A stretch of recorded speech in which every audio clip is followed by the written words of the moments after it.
April the 20th, 2019, Stoke-on-Trent, England, early hours. A man is dialing 999 to notify the police of the young lad who the man has seen sitting on the bridge to the A500 with his legs dangling down. This is clearly worrying the man. It's now morning.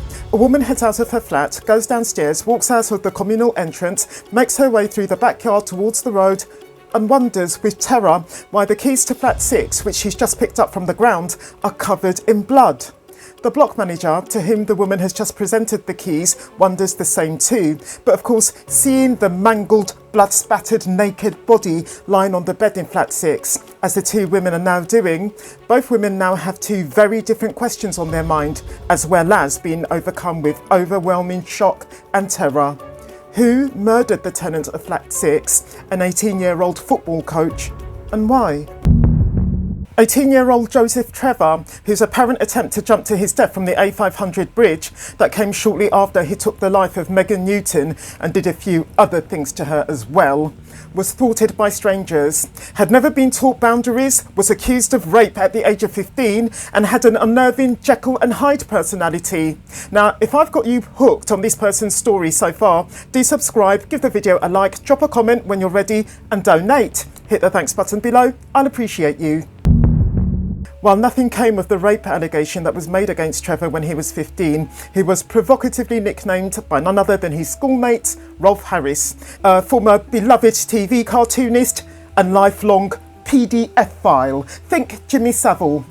The alleged victim, you see, was a 14-year-old girl.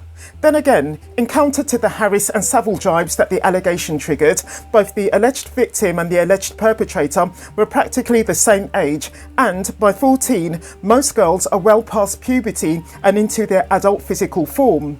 As such, rapist, or boy who likes forcing himself onto girls, would have been a more appropriate nickname for the youth, I'd say. Now, in the early hours of the 20th of April 2019, Trevor, a semi-professional footballer with Newcastle Town, not to be confused with Newcastle United, who has all but won a scholarship for a footy training programme over in the USA, is stuck. He's been kicked out of the club that he went to with his friends for being in possession of ketamine. That's not counting the load that he's already swallowed. He doesn't want to go home because his parents will see that he's high on drugs and on drink. He's already been ordered home by the copper who, after the youth was booted out of the club, confiscated his ketamine from him at the police station, and now he just doesn't know what to do. This very sob story of his prompts a former school acquaintance of his, who he bumps into at the taxi rank where she and a friend of hers, who, like Trevor, have been out clubbing, are awaiting a ride, to offer him her sofa as somewhere to sleep until waking hours.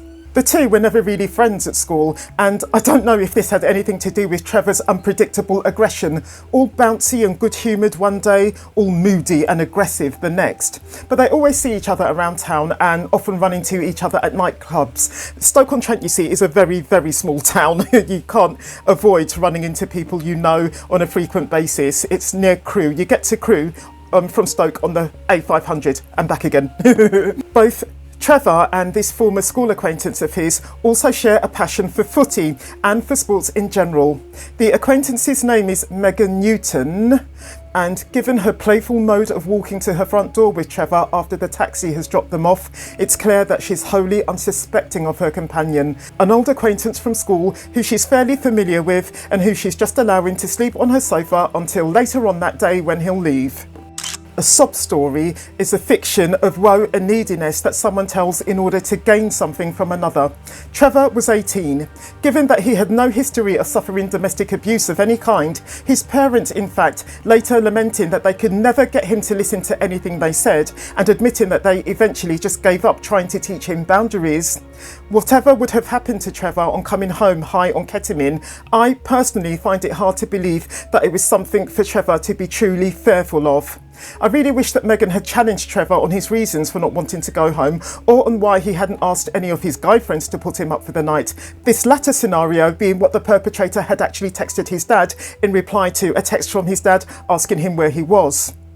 She 100% didn't deserve what Trevor did to her though, which was to get on top of her on the bed shortly after they entered her flat and strangle her for around 30 seconds to the point where she passed out.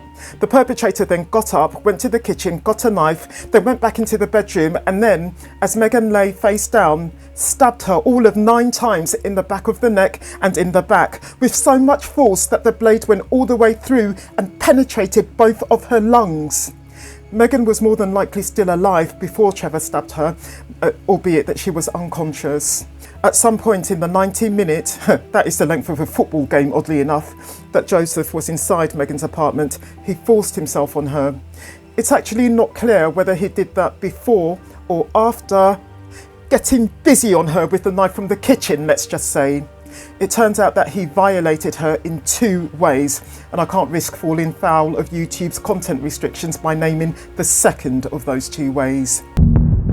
In the footage, he seems to be completely relaxed when he leaves. He doesn't seem at all fazed at what he's just done.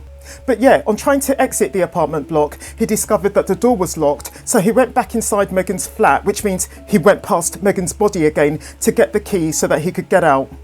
Unfazed, unruffled and unrepentant. When police officers drove Trevor away from the A500 bridge, Trevor having first been dragged off the bridge by strangers to remind you, they didn't realise that the person that they were taking to hospital for a mental health assessment had, in the last few hours, committed a murder. Given Trevor's markedly casual behaviour on leaving Megan's flat, I don't think for a minute that it was remorse that led Trevor to suicide bridge, let's say, at all. He just didn't want to go to prison. On returning home, the hospital having rapidly deemed it safe for Trevor to be discharged, Trevor told his mother the same thing that he had apparently already texted to a few friends of his when they texted him to say that Megan had been found dead. The statement therefore, quote, "I've done something bad," unquote, which is what Trevor told his mother and his friends, obviously means what we all think it means. The police, though, are already well on Trevor's scent, even before his mother makes her call in relation to her son's confession to her and her husband's ex-colleagues. Because yes, Trevor's parents, you know, the ones who could never control their own son, are both former police officers. And yeah, I know. After the neighbour and the block manager call Megan's murder in, the police not only find a shed load of CCTV incriminating Trevor, but they also see that they had arrested the youth for drug possession only hours before Megan's murder, meaning, as you can see, that they know exactly where to look for him.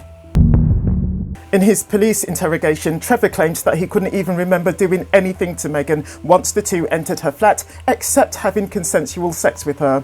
At his sentencing hearing, which followed the not guilty plea that he made none other than on the first day of his trial, which immediately brought the trial to a close, very much to the relief of Megan's parents, the prosecution argued that Megan had no intention of having sex with Trevor when she agreed to lend him her sofa. She was simply helping a former school acquaintance of hers out with somewhere to sleep.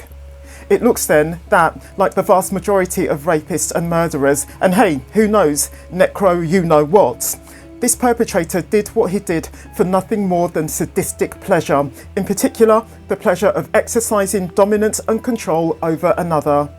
He was under the influence of both ketamine and alcohol, yes, but frankly, my friends, to quote the law, drunken intent is still fucking intent. Your choice to engage with acts that you know will erode your ability, if any, to choose against violence doesn't make your victim any less double violated or any less dead, and doesn't, as such, get you off the hook.